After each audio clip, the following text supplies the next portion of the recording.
হাওড়া শালিমার সংলগ্ন এলাকায় আজ হঠাৎ করেই পুলিশ প্রশাসন একটি জরুরি উচ্ছেদ অভিযানে নামে।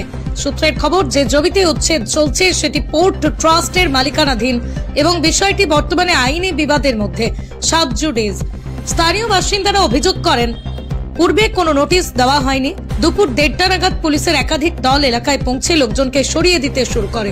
উচ্ছেদের খবরে সাধারণ মানুষের মধ্যে আতঙ্ক উদ্বেগ ছড়ায়। আইনি জটিলতা মেটার আগেই এই ধরনের হঠাৎ পদক্ষেপ নিয়ে প্রশ্ন উঠছে প্রশাসনের ভূমিকা নিয়ে। স্থানীয়রা বলছেন চলমান মামলার নিষ্পত্তি হওয়া পর্যন্ত উচ্ছেদ বন্ধ রাখা উচিত ছিল।